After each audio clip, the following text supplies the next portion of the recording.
Instagram पर reels viral होती हैं, लेकिन आपको पता है कि फॉलोअर्स किससे बढ़ते हैं और ज़्यादा कमेंट्स किससे आते हैं? इंस्टाग्राम कैराउजल से।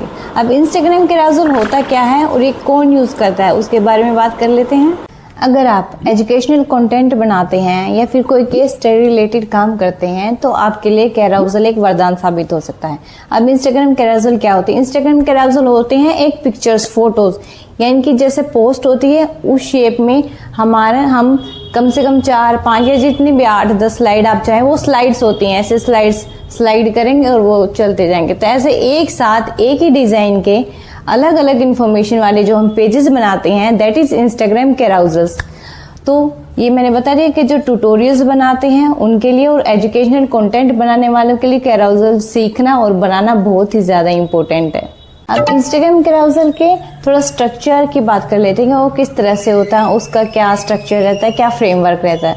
तो इंस्टाग्राम कैराउजल में जैसे कि हम रील्स में भी कहते हैं कि सबसे पहले हुक आना चाहिए, तो इंस्टाग्राम कैराउजल का भी जो फर्स्ट पेज है वो फर्स्ट पेज आपका होना चाहिए हुक वाला, यानी कि उसमें कोई ऐसा टेक्स्ट लिखा हो जिससे व्यूअर जो देखने वाला वो स्टक हो जाए, उसको पढ़कर उसको इंटरेस्टिंग लगे या फिर उसको थोड़ी क्यूरियोसिटी हो ये जानने की लेकिन नेक्स्ट स्लाइड में क्या है, या फिर उससे उसके इंटरेस्ट का कुछ हो। तो ऐसा ही कुछ अच्छा सा हुक आपको डालना है। सेकंड में आपको डालनी प्रॉब्लम, कि उस हुक से रिलेटेड प्रॉब्लम जो ज्यादातर ऑडियंस आपकी फेस करती है वो प्रॉब्लम आपको डालनी है। नेक्स्ट स्लाइड में आपको सॉल्यूशन देना है, वो सॉल्यूशन ऐसा देना है कि बहुत ही छोटा, वो सॉल्यूशन को देखते ही देखने वाले को ऐसा हो जाए कि यही तो मुझे चाहिए था। नेक्स्ट में आपको उससे रिलेटेड कोई एग्जाम्पल देना है और सबसे लास्ट में आपको डालना CTA यानी कि कॉल टू एक्शन, यानी कि ये पूरा कैराउजल देखने के बाद आप ऑडियंस से क्या चाहता है कि वो आपको फॉलो करे या फिर कमेंट करे या फिर शेयर करे, क्या करे। कैराउजल्स किस टॉपिक के बारे में बनाया जा सकते हैं, बिफोर आफ्टर अगर आपको दिखाना है उसके लिए इंस्टाग्राम कैराउजल यूज किया जा सकता है। और अगर आपको किसी भी टॉपिक की, किसी भी चीज की अगर आपको चेकलिस्ट देनी है तो चेकलिस्ट देने के लिए तो इंस्टाग्राम कैराउजल बेस्ट है।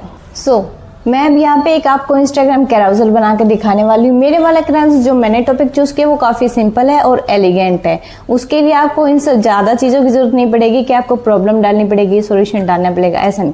फर्स्ट में मैं हुक डालने वाली हूँ और उसके बाद मैं उससे रिलेटेड सॉल्यूशंस डालने वाली हूँ और लास्ट में मैं ऐड करूंगी CTA। लेकिन इस वीडियो को पूरा देखने के बाद आपको अपना कैराउजल बनाना है मिनिमम 4 to 5 स्लाइड्स का, इन सभी चीजों का यूज करके, और मुझे कमेंट में जरूर बताना कि आप कौन से टॉपिक पर ये कैराउजल बनाने वाले हो। सबसे पहले कैनवा ओपन करते हैं। ये रेडीमेड टेम्पलेट्स आ गई है बट हमें ये नहीं चाहिए क्योंकि हमने अपना डिजाइन पहले से सोच के रखा है, इसलिए हम क्रिएट ब्लैंक पर क्लिक करेंगे।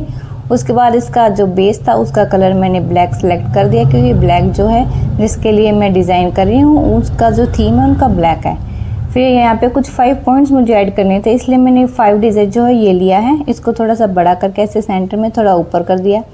उसके बाद नेक्स्ट फिर से एक हेडिंग डालेंगे, वो डाली मैंने फ्यूचरिस्टिक, उसको बड़ा करके उससे थोड़ा सा नीचे अलाइन किया है। देन अगेन मैंने डाला है फ़ॉन्ट्स फ्यूचरिस्टिक के नीचे, उसको कॉपी करके नीचे मैंने डाल दिया इन। जैसे मेरे को सेम टेक्स्ट चाहिए तो मैं बस उसको जो पहले टेक्स्ट है तो उसको कॉपी करके सीधा उसको एडिट कर सकते हैं ना। और 5 पे जाएंगे, अब मैं देखूंगी कि मुझे फ़ॉन्ट्स कौन से चाहिए इस टेक्स्ट के लिए। फ्यूचरिस्टिक पे कौन सा बेस्ट लगेगा जिससे थोड़ा सा ये थीम आए फ्यूचरिस्टिक की कि हाँ भी ये फ्यूचरिस्टिक लग रहा है। जैसे मैंने डिफरेंट फ़ॉन्ट्स जो थे वो ट्राई किए, फिर मुझे ये कुछ फ़ॉन्ट्स जो अच्छे लगे। ये फ़ॉन्ट्स इन कैनवा जो ये 3 चीज़ें हैं इनको मैं उसी में रखूँगी जो कि जिस ब्रांड के लिए मैं डिज़ाइन कर रही हूँ उसका जो थीम है उन्होंने अपने कुछ फ़ॉन्ट्स जो वो रखे हैं जो उनकी थीम पे उनके पोस्ट में हमेशा वही वाले रहते हैं। Futuristic dam. अब इसमें कलर की बात करते हैं, कलर कौन सा रहेगा। मैंने इसमें कलर के लिए कुछ शेड डालने, जो शेडो का ऑप्शन आता है वहाँ से आप इसके सेटिंग्स वगैरह सब चेंज कर सकते हैं क्योंकि पहले वो जो बैकग्राउंड वाला जो कलर था वो ब्लैक था तो कुछ पता नहीं लग रहा था कि कौन सी शेड कैसे आ रही है, इसलिए पहले मैंने उसको ग्रीन किया, फिर थोड़ा सा सेटिंग्स चेंज की ताकि थोड़ा सा उसमें ग्रीनिश शेड आए और थोड़ा सा अच्छा लगे। देन फ़ॉन्ट्स इन कैनवा, ये जो नीचे वाला टेक्स्ट है इसको थोड़ा सा अलाइन किया, उसके फ़ॉन्ट्स चेक करें। अब यहाँ पे कुछ और टेक्स्ट जो है वो ऐड करने होते हैं, लाइक जिस कंपनी का है या फिर जो भी जिस ब्रांड का है उसका नाम वगैरह ऐड करना होता है। और एक मेन चीज़ अगर उनका कोई लोगो वगैरह है वो ऐड करना होता है, उनको कुछ और अगर टेक्स्ट ऐड करवाना वो करना होता है। अब क्योंकि कैराउजल है तो इसमें ऐसे स्वाइप का ऑप्शन कईयों को नहीं जान रहता कि ये कैराउजल है, तो इसमें स्वाइप हम हमेशा ही डालते हैं। या बात हमेशा अपने माइंड में रखिए कि मैंने स्वाइप का टेक्स्ट जो वो डाल दिया है। फिर इसके लिए मुझे एक एलिमेंट लेना था। ये स्नेक वाला मुझे काफ़ी अच्छा लगा, इसका ब्लैक कलर था इसलिए दिख नहीं रहा था, इसलिए मैंने इसको थोड़ा सा ग्रे शेड दिया है। और ये उसको कॉपी करके ऊपर #2 इनका कुछ है ब्रांड का, तो वो चीज़ मैंने वहाँ पे डाल दी। इनका कुछ सीरियल्स वगैरह चलता रहता है इसलिए। ओके, ये यहाँ पे मैंने ऐड कर दिया है। नाउ फ़ॉन्ट्स पे जाएंगे। कलर में डाल दिया येलो, क्योंकि इनका जो था brand colours black, white and yellow mainly वही है, तो वहाँ पे डाल दिया। अब मैं कुछ एलिमेंट्स देखती हूँ जो फ्यूचरिस्टिक थीम, थोड़ा बेस ऐसा लगे कि हाँ भाई फ्यूचरिस्टिक बेस है थोड़ा सा। ये वाला एलिमेंट मैंने एलिमेंट्स में जाके, ग्राफिक्स में जाके ये वाला मैंने जो सिलेक्ट किया है, बट ये कुछ ज़्यादा कंट्रास्ट आ रहा है, तो इसके लिए हम क्या करेंगे, इसकी विजिबिलिटी कम कर देंगे और पोजीशन में जाके इसको बैकग्राउंड में डाल देंगे, to be the back. Yes, done. इस पेज को अब हम डुप्लीकेट कर लेंगे और डुप्लीकेट करने के बाद जो मेन टेक्स्ट ऊपर के हेडिंग्स वगैरह जो भी हुक था वो सब चीज़ें हम उसको हटा देंगे। उसके बाद नेक्स्ट स्लाइड में हमें जो टेक्स्ट चाहिए वही डाल देंगे। लाइक मुझे ये टेक्स्ट चाहिए था क्योंकि मैंने हुक में डाला था ना 5 फ़ॉन्ट्स, तो मैं अब ऐसी 5 स्लाइड्स बनाने वाली, और जिसमें क्या होंगे मैं ऐसे नंबर वाइज जो है मैं फ़ॉन्ट्स डालती जाऊँगी। जैसे फर्स्ट मैंने डाला, ये वाला मैंने डाल दिया नंबर 1, उस पर फ्यूचरिस्टिक का मैंने फ़ॉन्ट वो डाल दिया जब फ्यूचरिस्टिक फ़ॉन्ट यूज़ होने वाले हैं, और नीचे फ़ॉन्ट नेम डाल दिया कि ऊपर वाला जो टेक्स्ट जिस फ़ॉन्ट में उस फ़ॉन्ट का नेम डाल दिया। ऐसे फिर फर्स्ट पेज को कॉपी करके सेकंड वाले में एडिटिंग कर देंगे, फ़ॉन्ट चेंज कर देंगे और फ़ॉन्ट का नेम चेंज कर देंगे। बस ये 2-3 चीज़ें जो है हमें चेंज करनी रहती हैं। इसके बाद फिर से कॉपी कर देंगे, लाइक कॉपी पेज 2 को चेंज करके 3 में कर दिया, यानी कि क्योंकि ये 4th स्लाइड होगी, क्योंकि एक तो हुक वाली थी। उसका फ्यूचरिस्टिक का फ़ॉन्ट चेंज किया और फ़ॉन्ट का नेम चेंज कर दिया।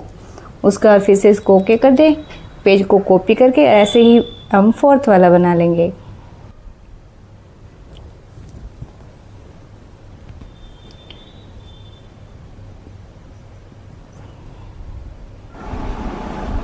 फोर्थ वाले में भी मैंने एडिटिंग कर दिया है, फ्यूचरिस्टिक का फ़ॉन्ट चेंज कर दिया, फ़ॉन्ट का नेम चेंज कर दिया। देन इस पेज को फिर से हम कॉपी करके 4 की जगह पे 5 डाल देंगे, फ्यूचरिस्टिक का फ़ॉन्ट चेंज कर देंगे और फ़ॉन्ट का नेम चेंज कर देंगे। अभी हमारे जो 5 फ़ॉन्ट्स है वो बन के हो गई हैं रेडी। एंड लास्ट हम पेज कौन सा बनाएंगे, CD वाला, यानी कि कॉल टू एक्शन। तो इस पेज को कॉपी कर लेंगे और उसके ऊपर का सारा टेक्स्ट हटा देंगे। अब CTA पेज पे मैं फ़ॉन्ट डालने वाली हूँ जो कि ब्रांड फ़ॉन्ट प्री सिलेक्टेड था वो वाला। उसमें मैंने टेक्स्ट डाला डोंट फॉरगेट टू, क्योंकि CTA है तो उसमें मैं कुछ फॉलो का शेयर जैसे वैसा कुछ हमें CTA देना होता है, तो मैं इसमें देने वाली हूँ don't forget to save this post. Don't forget to मैंने डाल दिया, उसका कलर थोड़ा मैंने कर दिया ग्रे। देन मैंने टेक्स्ट ऐड किया है सेव टेक्स्ट को जो है मैंने येलो कलर दिया है क्योंकि इसका ब्रांड कलर जो था वो येलो था। नेक्स्ट मैंने टेक्स्ट डोंट फॉरगेट टू को कॉपी करके उसको मैंने एडिट किया है दिस पोस्ट में। अब इनका थोड़ी सी पोजीशन और अलाइनमेंट चेक कर लेते हैं। इस 5 वाला ऑप्शन था वो मैंने हटा दिया क्योंकि वाली हमारी लास्ट स्लाइड थी। अभी इंस्टाग्राम पोस्ट है तो मैंने इंस्टाग्राम का एक आइकन लिया एलिमेंट से, उसको रीशेप किया और उसको नीचे प्लेस कर दिया। अब मैं सेव, क्योंकि ये सेव से रिलेटेड है तो इसलिए सेव का एक एलिमेंट लिया और सेव के पास डाल दिया। कलर चेंज कर दिया उसको थोड़ा शेडोज़ वगैरह चेंज करने लगी, बट ठीक है इट्स ओके, मैंने कर दिया। अब ये थोड़ा सा ऊपर ज़्यादा टेक्स्ट थोड़ा लग रहा है, भरा भरा से नीचे कम लग रहा है, तो मैं सोचा यहाँ पे कुछ ऐड कर देती हूँ। तो मैंने फॉलो को जो है एलिमेंट वो सर्च किया, फॉलो का ये वाला आइकन मुझे अच्छा लगा, ये मैंने यहाँ पे नीचे राइट साइड बॉटम में प्लेस कर दिया और उसका कलर मैंने चेंज करके येलो कर दिया। अब ये थोड़ा लग रहा है सही, इसको डाउनलोड कर लेते हैं। डाउनलोड ऑल पेजेस करेंगे क्योंकि मैं सारे पेजेस